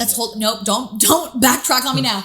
Yes, they are more friendly in America. The Canadians are nice is such a fallacy. But at Disney specifically, all these people have a certain personality type. The people who work there are all like, they're paid not a lot of money, admittedly, but like they have a certain personality type. They're paid to be like the friendliest, nicest people and interact with children because they love it. Yeah. And so you go to buy like a pretzel and the people are so nice. Yeah. And I can see that because they had a magical childhood through Disney and they want to provide that to other people. Truly. Which is that's a beautiful part. Yes, and because I will worked there, say that for sure. I went through the training, like the very rigorous training about customer service and you're supposed to get down on one knee, like you're supposed to like crouch kind of when you talk to children to be at their level. Anyway, but there's a beautiful part for Disney for kids, I would say, for sure. No, but the argument I'm trying to make is that for adults, when you go to a place like that for like a week or something, where everything is beautiful and there's flowers and there's music, there's scents. When you walk into the different stores, when you walk into like the different hotels, the different areas that they have themes, they pump scents to be immersive. They pump it's just all part of the experience. It's all exactly. And I can see why, and everybody's so friendly, it's like the gold star of customer service. I can see why grown adults who are in their 30s go, I had a really good time at Disney. I think I want to go back in 2 months. And then after that, I want to go in another 2 months because they long for. Yeah, the bar is so high. I get that. Like, I'm not, like, when I'm saying I don't want to go to Disney ever, I would love to go if I have kids one day of my own. Yes. Take them there and be like, you know what? Here you go. Enjoy it. I think you would like it too. Yeah. Seeing how much fun your kids have is the thing that's fun when you have kids, is knowing that they're really enjoying something brings you joy. Yeah. So I think you would get to like it too. Of course, yeah. But, I mean, just like I tend to do well with like connecting like with kids on like a maturity level, because I'm also like not that mature to some degree. That's what every guy says. Yeah. Every guy is like, oh, I'm great with kids because I'm like a big kid. It's true though. Or is that man? I don't know. It probably is, because I mean, have you noticed that when we get sick, we turn into kids? So it's like we go back to like some default factory setting. Sure, maybe. You know, I'm trying to consider it. Yeah, I don't know. Okay, either way, I don't want to. I'm sorry. I don't mean to be so disagreeable. I'm sorry. I'm sorry. This is a hot and cold podcast. I know. I'm sorry. What was I going to say though?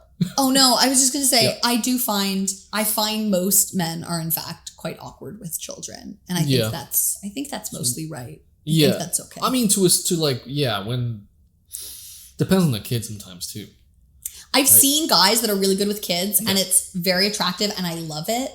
And it's such a, it's like an amazing like feature of a man to have. I think it's right that most men are not great at talking to kids. Yeah, I don't consider it a red flag if a man is not great with kids. I think that's A-okay. Yeah. Okay. I mean, it also depends on the kid too, because I'm sure you've seen this too. There are some kids that are like a lot more social. Yeah. Yeah. Right? Because they've been around people their entire life. Some kids are harder to kind of draw out of their shell. For what it's worth, I'm not great with kids. I want like 100 kids, and everybody knows that like I talk all the time about like wanting to be a mom, but I am not good with kids. Like if you put a kid in front of me, I'm very awkward. I'm much more like a man in that way, where like I think like men are good with their own kids. Yeah. Mm-hmm. But put other kids in front of them, they don't really know. Take your kids to Disney. That's right. That's it. That's right. Problem solved. Problem solved. Sure. Yeah. Speaking of kids, there is one topic that we can get into. Yeah, okay. I can tell you why. Move on. Sorry. I remember I think I was looking at your Instagram doing some deep dive research. Trying to figure out what to say, what to talk about. But clearly this has worked well, even if I didn't do any research. You had a bit about seeing kids on leashes. Yeah. Why was that a thing when we were growing up? No, man. You don't see that anymore. You do you? No, I don't. No, we're not seeing any kids on leashes.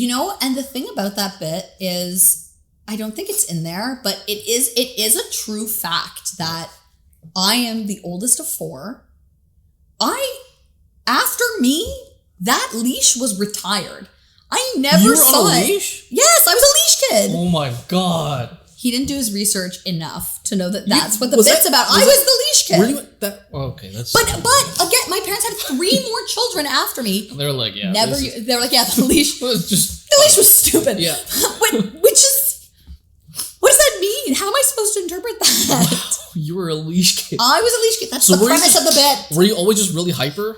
Yeah, I was. Me and my brother especially, we used to run around like maniacs. We were very energetic. Yeah, I could see that. Which is why I love places like this where there's like playgrounds and I can like, it's so good I'm not a man because I get to talk about like loving to see kids everywhere.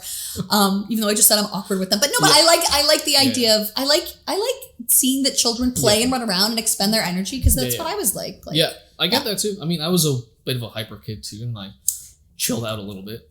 I think I think that's right. Like, shouldn't kids have all this? And I think it's weird how many kids are very like sedentary. Yeah, it concerns me. Yeah, I mean, I think the reason for why I was like from like 10 years old and up, a little bit more like indoors more than usual, was because of like computer games. And like the GameCube. Yeah, and like all these different card games too, like just all these different indoor things for like boys to do. Yeah. And then also being a fat kid, like trying to run around, I was like always out of breath too. So I was like, I'm not doing that.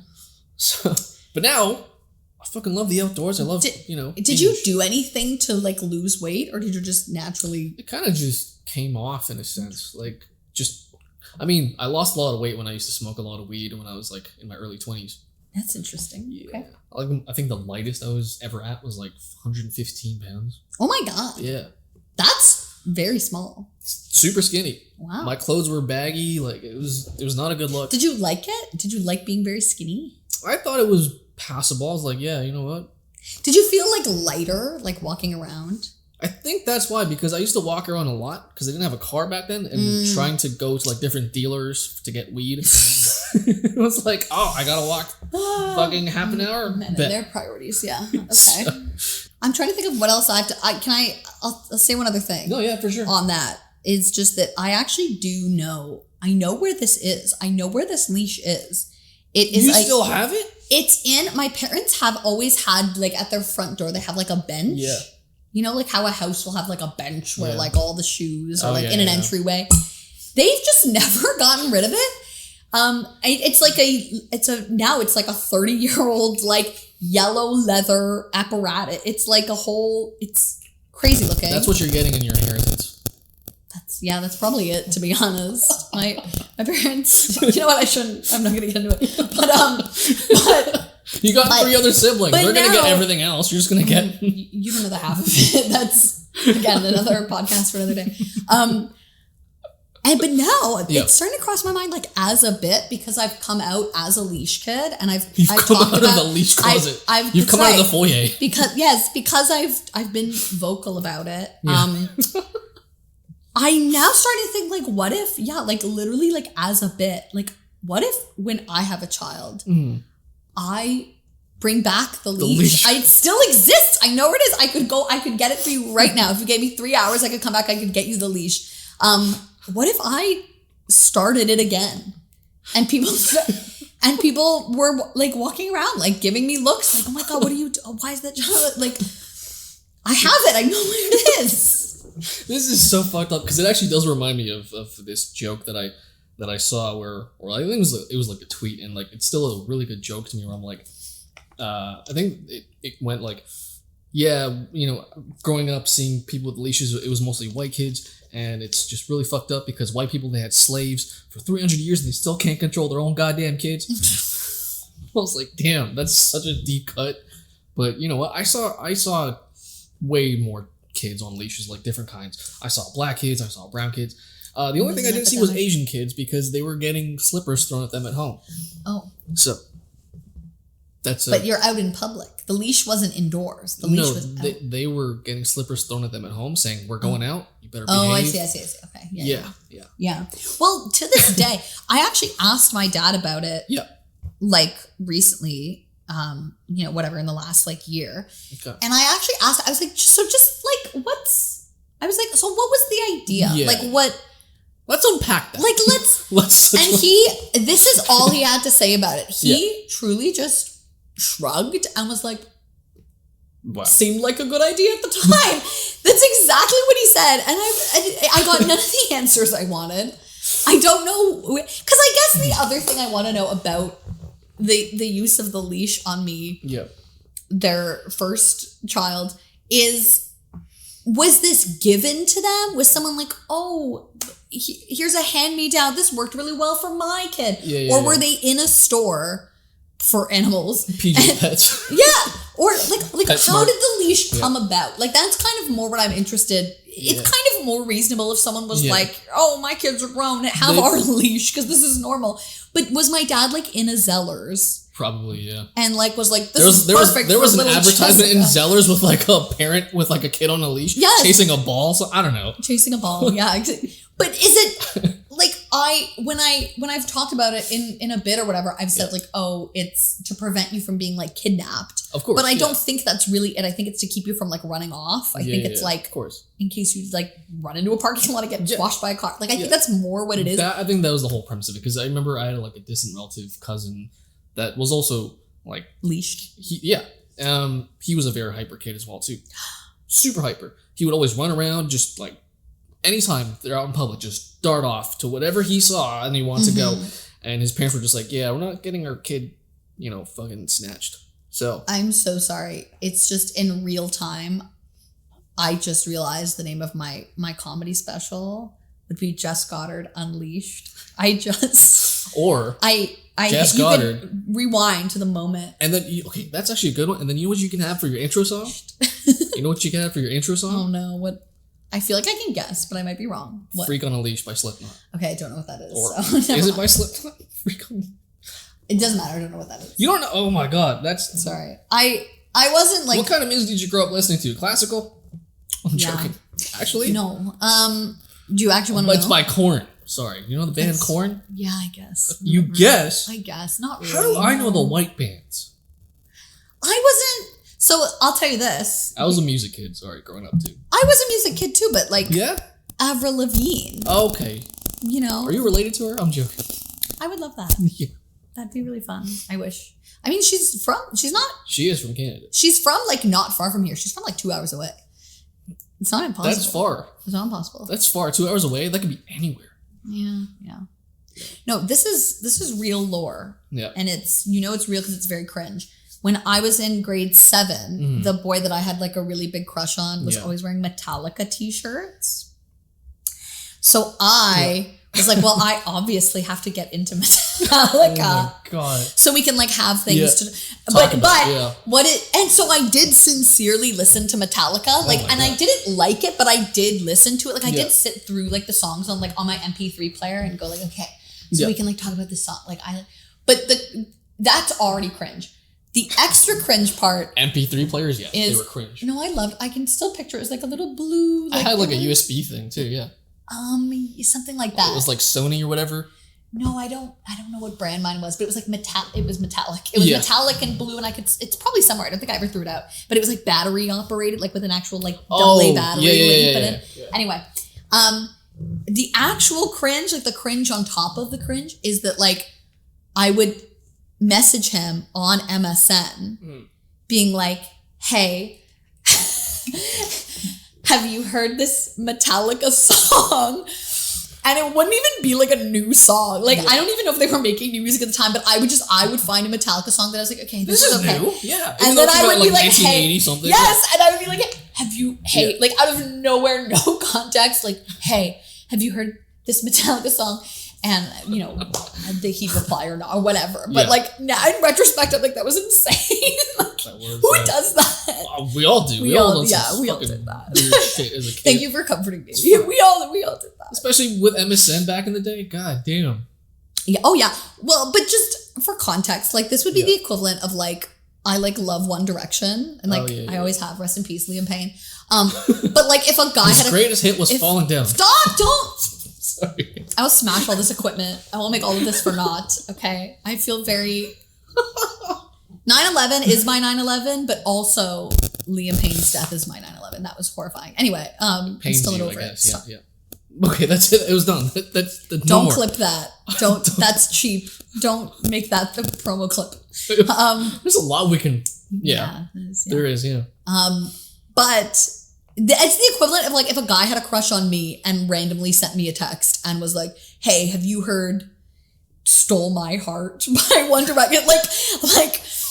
Yeah, it's quite bad. No, I mean I can totally see where it comes from. Like I've had like one favorite band ever since I was like 12 or 13. What's this? They're also a British band too.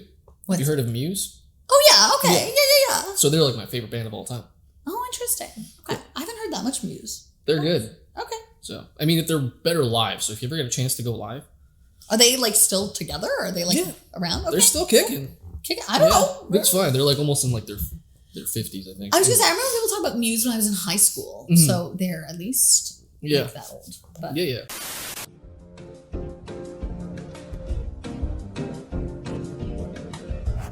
Yeah, so this is the last break in this episode, hopefully.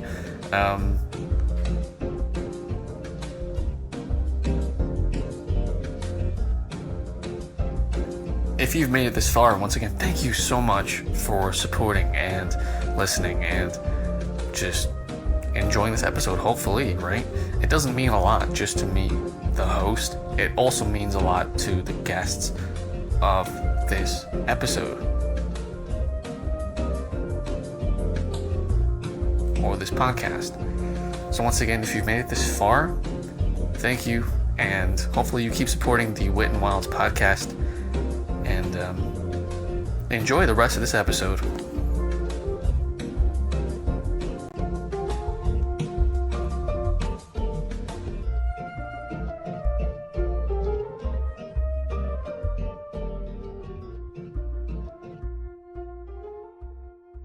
So we're gonna just wrap it up here, though. We ended off talking about music, so we're done with music. So we're not talking about that anymore. Fuck music. Music is great. That's the official position of this podcast: is fuck music. Literally, no, it's great. It brings people together. Not me. No, I hate you. One thing I do want to talk to you about, Jess, is how you got into comedy. Do you have any like comedic influences? Where did you start? Because I started in like March of this year, March 2025. Wow. And like my influences are like Andrew Schulz, Dave Chappelle, Bill Burr, Russell Peters, and Gabriel Iglesias. All mostly American comics. One Canadian. Wait, who's the Canadian? Russell Peters. Oh, okay, right. Yeah. Okay, yeah. But yeah, I mean, how did you get into comedy? Like, when did you start? Any influences? Any interesting stories about comedy? I don't know. I don't know. I've answered this question before in a non-satisfactory way. I have no idea. It's not something I started about 3 years ago. Like it's pretty much been 3 years. And I don't really know why. I wish I need to workshop a more exciting answer to this. I do, because I know it's something that I love writing, and I've always been a writer, and I think stand-up is this is, I guess, obvious, but like of the performance arts, it's like the closest thing you can do to basically reading out your writing. Yeah. And it requires nothing else other than just like a microphone. Sometimes not even that. If you've been in some of these bars where the microphone stops working halfway through and you just have to shout. But I think the real answer to this question is just that it's maybe this is the same for you. Maybe this is the same for literally anybody who does stand up. It's just something I thought I'd be good at. Yeah. There's not like a moment where like, an apple fell from a tree and like hit me on the head. Like I just always thought I'd be good at it. Yeah, because I'm pretty sure you've always been the type where you've been funny. You've made people laugh. Your parents, family, friends. I don't know. Kind of. I don't know. No. Well, I'll tell you this. They didn't find you funny at all. Okay. See, again, this comes. I just have to disagree. No, I will say. When I was a lot younger, when I was like a kid, when I was like in elementary school, I think I was way more. I enjoyed entertaining people and more so being the center of attention and like making people laugh. And I would like do voices and make jokes and like run around and like be crazy and people would love it. And like my peers, not grown-ups, but my peers would find me funny and liked having me around. Mm-hmm. And I guess in today's terms, you'd say like thought I was a good hang because I was like really funny, I guess. Like real kind of, I wasn't quite the class clown, but I was like something similar. I was like a rung below like the real class clown. Anyway, I was like the girl class clown maybe. And then girl class clown. The class clown is never a girl. It's always a guy. Like that's also true. Yeah. Right. Back in our day. Yeah. Yeah. And I would admit that too. Some of the funniest guys like in my, like I remember their names. Like they were very funny. And it's, when you think about it, all those things that were funny back then, I'd probably look at now and be like, that was nothing. I was just a child. Yeah. But to me, in my mind as an adult, these boys that were in my class that were so funny are like comedic geniuses. I think they're like, I hold them up in my mind. I remember that too. A lot of jokes that have been said before. It's like, that was brilliant. How did you even come up with that? You know? Well, like you're 10, like you're 8. Yeah. And like, I just think today I'm kind of like, wasn't that funny? Anyway.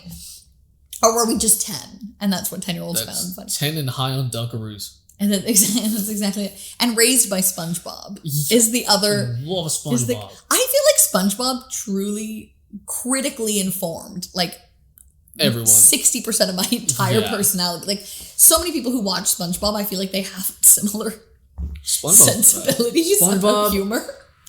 Just the non sequitur. Anyway. The non sequiturs and all the bits that are all the like. It's a really actually quite dry show for such a I love how wet show. There's a that was good. I love how there's a meme for everything and through SpongeBob.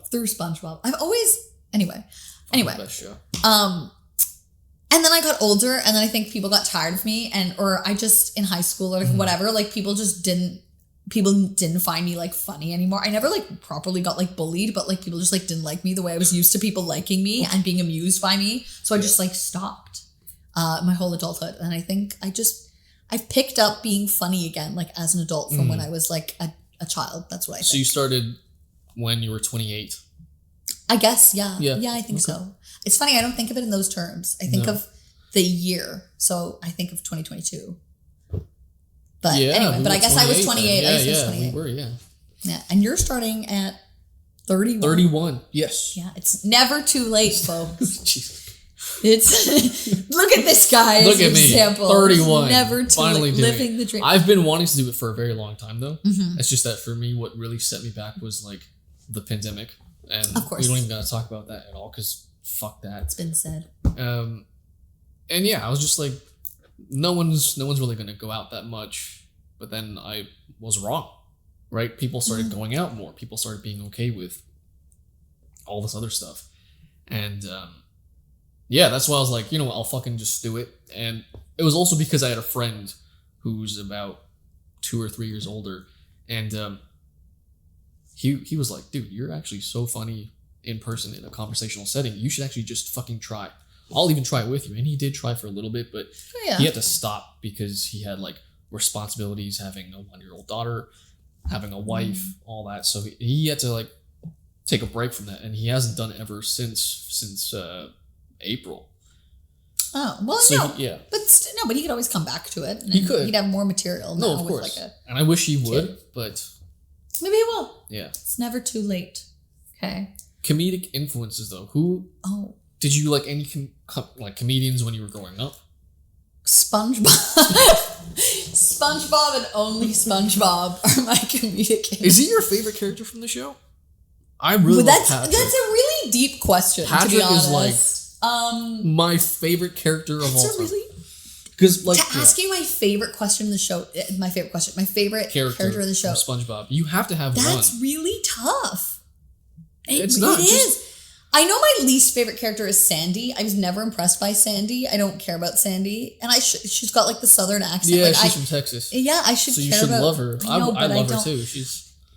It honestly might just be SpongeBob. I love. Yeah. But solid answer. But there's also this thing where, comedically speaking, I do feel I strongly identify like with Squidward. Yeah. Like on so many occasions in my life, I cannot. I don't know whether it's like the very like Larry David thing or whatever, but like I really do identify with these very like exhausted, weary, like older men like character, but like. So, like, I feel that when I rewatch SpongeBob as an adult, which is a normal thing to do, I identify with Squidward a lot. Like, I think it's just an age thing. Maybe it is, but I feel like we'll get older too, and we'll watch SpongeBob again, and then we'll be like, hope so. I actually like Mr. Krabs. I have a difficult time liking Mr. Krabs. Okay. I'm not a Mr. Krabs fan. I don't.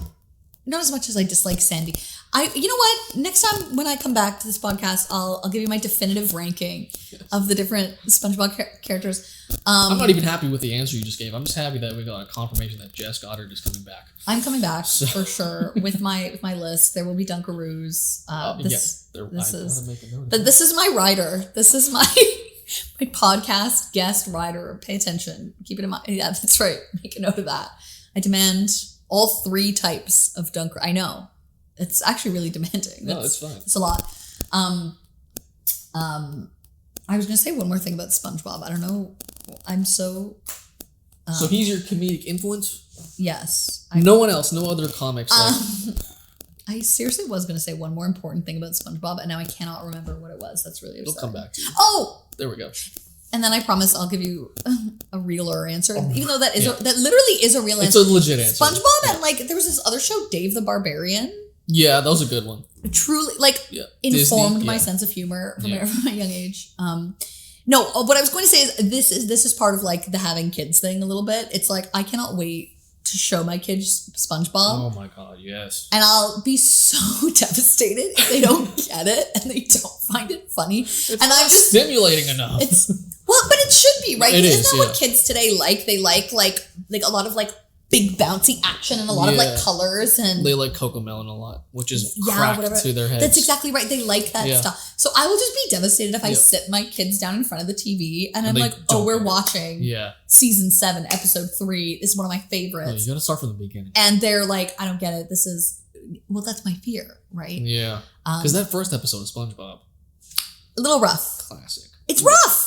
But still, you gotta, it's like... It's true, yeah. Well, but chronologically, it doesn't matter. Anyway, Joan Rivers is my real answer to that question. Joan Rivers? Okay. I love Joan Rivers. I'm so sad she's dead. So many things happen. Yeah, she was a legend. She was a legend. She's so many things have happened and happened like in our, like since she's died, that I just go like, I so wish she was here to comment on this. I would so like love her take. And it's also just like so sad how she died, and you know, and as far as I'm concerned, unnecessary. I don't know if that's libelous. I don't know whether her doctors are gonna sue me, but anyway, she shouldn't have gone out like that. Yeah. But also she is she's an example of a comedian who like truly, and maybe because she had to, but is also just genuinely one of the most talented people. She did the work. Like she put in that work. She had like filing cabinets, like cabinets and cabinets of like written jokes, like sorted by category, that you could go through, and you could like, she was always writing, always thinking, and just was so naturally funny. I think she's the best to ever do it. So it's good that you have an inspiration like that has such a hard known work ethic. Yeah. Because that says a lot about you as well too. Oh, I hope so. Yeah. I hope so. Yeah. I pretty much have a digital version of that. I have like Still a good. notes. Yeah. Yeah. That's what's in my notes app. I'm not She's not cheating. She's cheating with shared notes. I'm writing half-baked jokes that hopefully become something. She's cheating via close friends. I actually don't think I've ever used that function. No one's my close friend. I only use that on my main for like, but then now my main is just like family and friends. What? So I have when I got into comedy. This is like your alias. This is you can't. Not even just that. It's just like I gotta be all in. You gotta use the name. No. You can't. No. How are you gonna be a comedian if you can't use your name? If you can't stand? You can. There's comedians that, like, for example, there's a comedian and he does a podcast too called Are You Garbage with Sean Ryan, I believe. I know the other comedian. He doesn't fully use his first name. His name is Hank Foley, but he goes by H Foley. That's a pretty clean line between his name and. I don't know. I just prefer. Okay. I just prefer right. my. Listen, if I could do all of this anonymously, I would too. But that's not. But I have the good name reason. It's not the name of the game. What? I have good reason though. What? So I'm. Is someone trying to kill you? No. Oh. Hopefully not. I mean, I'm in Scarborough. It's true. Someone's always trying to. Yeah. Yeah. Rip. Rip in advance. Yeah, literally. But I'm coming from a music. I'm coming from a music background. I used to play drums and do all that live stuff, and I just had one Instagram page which had my family and close friends, and then I don't know how I would find out, but there would be these musicians that I would work with, and then they would somehow say things like, "Oh yeah, I didn't know you had family here," and it's like, how did you even know? Right? So it's like the creepiness of that, and I want to keep my family and close friends separate from that, because even though I've been doing comedy since March, I'm noticing that it's weird. It's weird. Yeah, like there's a lot of weird people, and you don't know like what their intentions are. Yeah. You know, and it's just like I'd rather keep friends and family separate from that. Like, yes, I have friends and family following me on my comedy page now, but okay. I just keep them separate because I don't know. I just have this strange paranoia. Like, what if I say something that's offensive to a certain group of people in another part of the world where my family's at, and then it gets back to them somehow? Because that happens to Indian comics in India. Yeah. Oh. Indian comics in India, because comedy is still fairly new in India. It's like 15 years old. Mm-hmm. That's how slow the country is. You said it. I said it. I have a whole list of opinions about that place. Oh, still beautiful. I'm listening. Still beautiful, but it's beautiful. just it's That's like a word. Okay. it's just not there.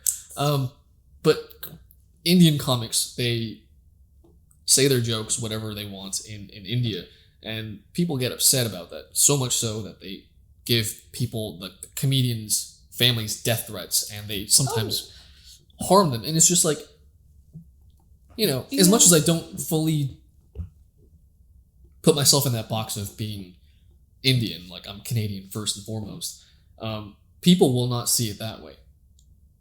Okay. Right. And then because I have family that also are in different parts of the world, it's like I'm trying my best to not have anything happen to them. I might just be tripping and trying to be like noble to a fault. But no, I mean, it's your business and it's your decision. I just think in my life, it's always kind of borne out that you have to do what you're doing all the way. No, I get that too. Yeah. You have to give it 100%, not. Maybe one day. Yeah. Maybe one day.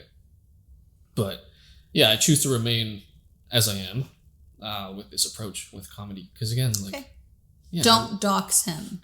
Okay. I don't think I'll dox you because it'll be good for your career. Out of love, I'll dox you and your family in India out of love. I don't have any family in India. Okay. Well, so I'm good. It's just who even said that? This guy has no family in India. No. Why would you think that? Yeah. No, I actually don't.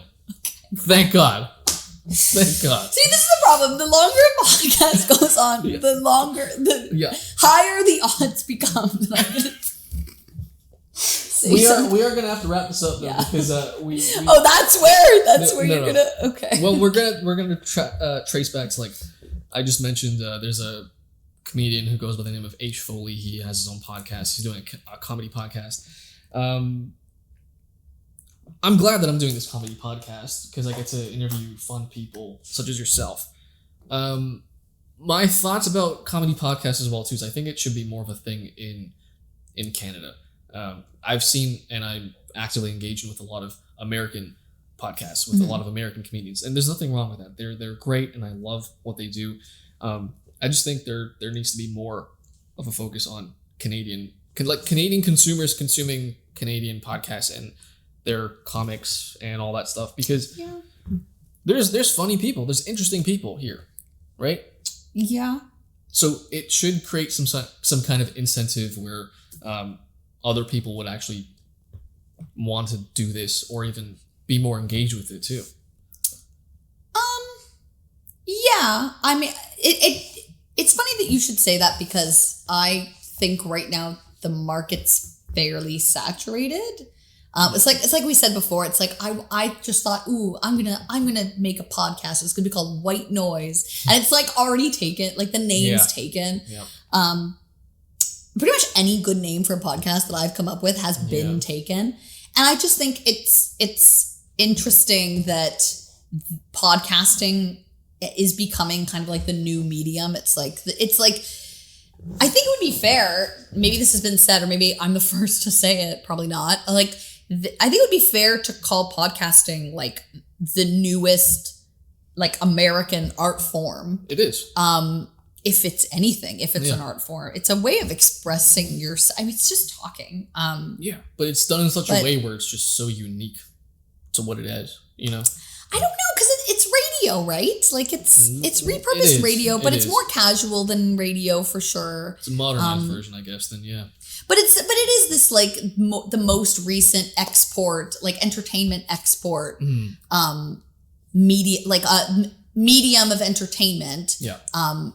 And so I think it makes perfect sense that people that have an interest in podcasting are also the people that have an interest in comedy. Clearly some of those successful podcasters we see anywhere are people who are stand-ups or used to be stand-ups in some cases. Yeah.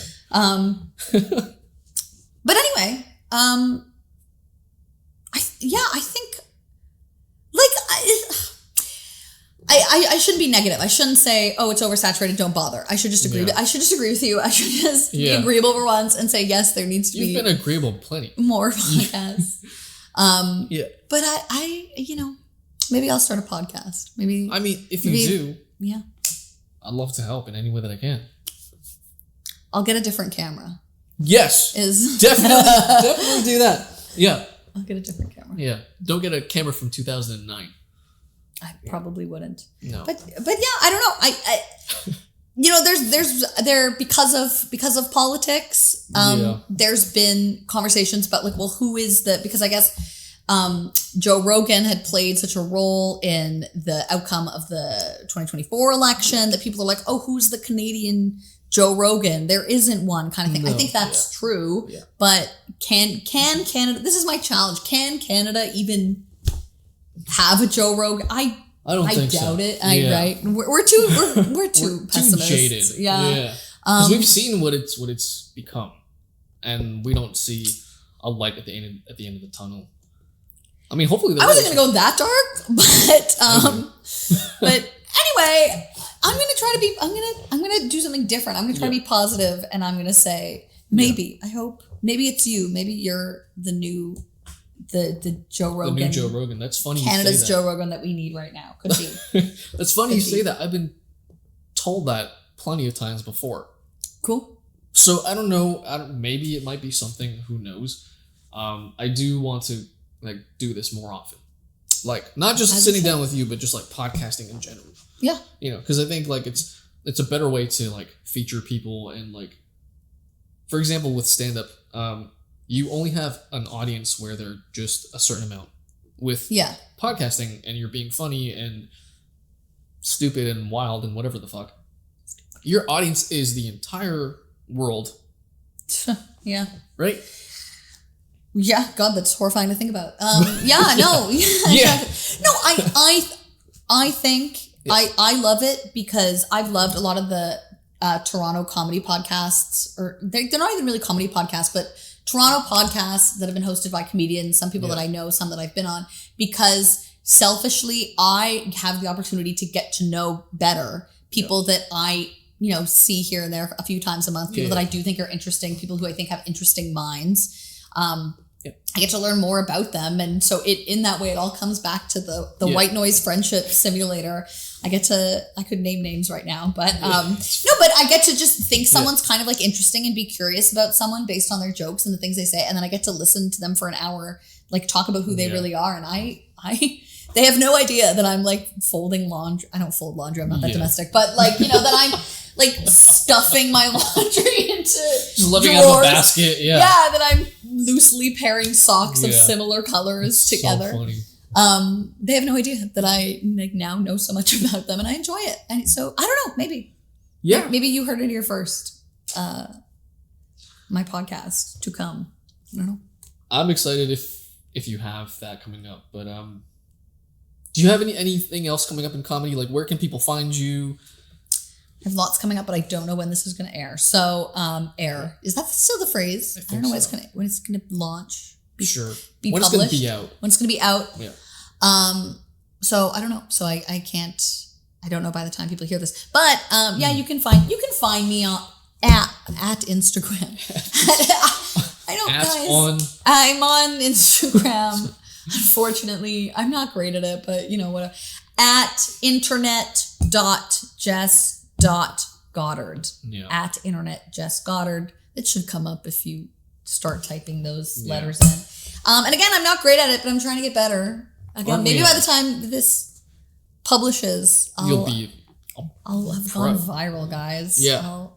I'll have a whole 1,000 followers. And if not, then parts of this podcast hopefully should. Oh boy! Yeah. All right.